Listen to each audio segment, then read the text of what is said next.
You know when you're watching your favourite Netflix show, and after 5 straight episodes, it's like, you want to be in it.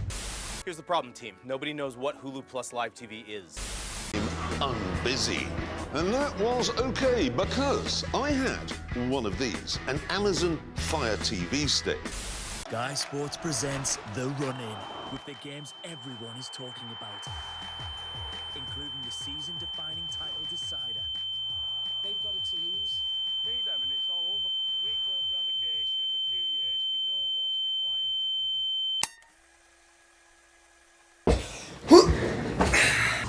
Oh god, no, I'm gonna. Oh, Jesus. For the record, anything caffeine related makes my bowels itch. And 2, I'm only wearing this bandana for the bit. I strongly believe that a white boy wearing a bandana of any kind is a telltale sign of a predator, and you should run like hell. Anyway, I'm Dino, and those are the 2 opening lines I say before a date. And then I proceed to say, I'm really, really old. That's what's funny about life. It kind of just sneaks up on you. I have been living a really long ass time. And because of that, I've been privy to some developments within society. And one of them being piracy, or more specifically content piracy, not fun Somalian way. It's easy enough to find any old website nowadays, have free ad blockers on your Google Chrome, and put a rubber condom over your mouse for extra protection, and then click around until you find that show that you want, or let's face it, anime that you were looking for. But less than, I want to say, a good couple years ago, because you're not getting my age, it was a huge ordeal. It was a matter of Googling what you wanted, finding a Linktree site, clicking every single seed known to man, while exiting millions of pop-up ads for local mills in your area, praying to the heavens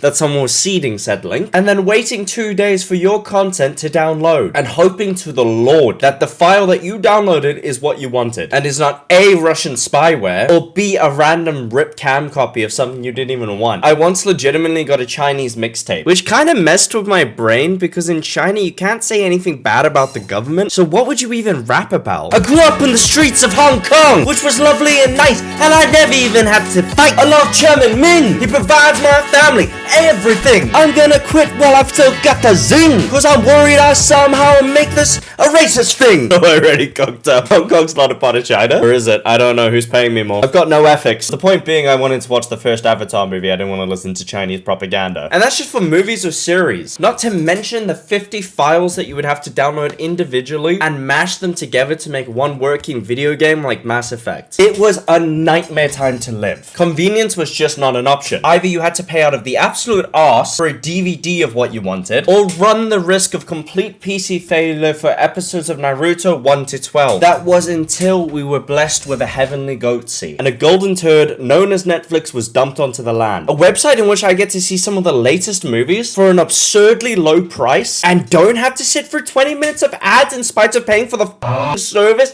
DS TV. It was an absolute godsend back then. Keywords being back then, as it seems like we're on the decline from that golden era, and the internet is just becoming another cable service provider. Let's start with the obvious. The modern state of streaming is diabolical. It went from paying one small fee to have everything, for you having to pay a small fee to 50 different streaming services to get half an episode of something you might have wanted to watch 5 years ago. Every company that has existed in some form of entertainment has their own version of this package model, and has fractured the market to absolute absurdity. Absurdity? Absurdity. You know what I meant. Want to watch The Big Bang Theory? Which I question you heavily on, but I don't judge. No, I lie. You're a loser. We got you, but only the first 3 seasons though. At least over here on Netflix. If you want the rest, head over to CBS. Ooh, yeah, sorry. Our license just kind of ran out over here. We can only show you young Sheldon and big oil truckers who are gay. Why do we feel the need to mention that they're gay? Tested better? Alright, fair enough. Yeah, you're just gonna have to head over to Paramount, pal. CBS sent you?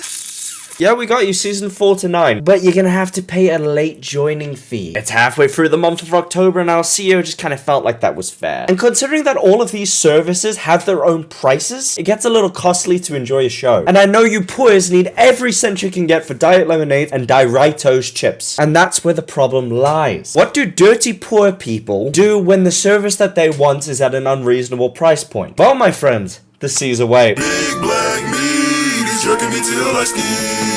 My bum, he's making me come, he's playing with both of my cheeks. And you know what's funny? I can't even really blame them. I'm not saying don't arrest them for their crimes. God knows I need more prison labor for my license plate business. But at least be a little bit lenient with them. Let's, for example, add up all of the major players in the streaming world. In terms of cost, we got Netflix sitting at about £7. Yearly, you're looking about £84. Then we have Disney Plus, who is around £8 a month. 96 in total for the year. After, we got Paramount Plus, which is another £7, 84 for the year. And finally, we have Amazon Prime, which I know you're morally against because Amazon is evil, even though you're watching me on a device that uses Cobot, Google the minds, at a cost of £9 or £102 a year. So to add that all up to access to every major program, you're looking at £366 a year without any live TV programs. And speaking of live TV, try watching any form of men playing with their balls without having to remortgage your home. And even if you do remortgage your home, you still don't get a full season of that sport. Because for example, the Premiership League, the world's most popular sports league, is separated on 3 different platforms depending on the time of year. Oh, sick! My favorite team, Crystal Palace, is playing tonight. Well, it's a good job I pay £40 a month or £480 a year for this to sometimes happen. Huh, that's strange. The game isn't showing. What's going on? Oh,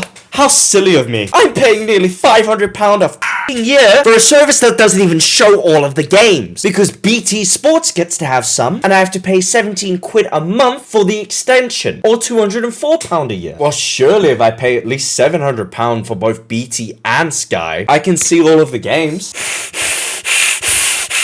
As it currently stands as a law-abiding citizen, to get access to the most popular streaming sites and to get access to the most popular sporting franchises, you are going to have to pay, rounded up, £1,100 a year. For context, in the UK, the minimum wage is £9.96. That is more than half a month's salary. Now, you can cry and complain and say, well, you don't have to get all of these services. And you are right. I don't, and I won't. I'm just telling these companies that. And I'm just gonna let them know I'm stealing. Do you honestly think, Disney, that the greedy consumer isn't gonna find a way to steal from your poor, leprosy-ridden hands? Dude, they're the unwashed masses. They're not refined like we are. They're just gonna find a torrent or a website and watch it anyways, without paying their due. What good is it to pay a Marvel star millions and millions of dollars to bring them onto the small screen if you're not gonna even gain a fraction of that back due to piracy? And do you know what? It's your own fault. For decades, the convenience of buying and or streaming content far outweighed the price tag. I got a date coming over. Do I pay £5 a month to watch shows directly off my TV? Or do I cheap out and scramble my way to websites to find out what to watch?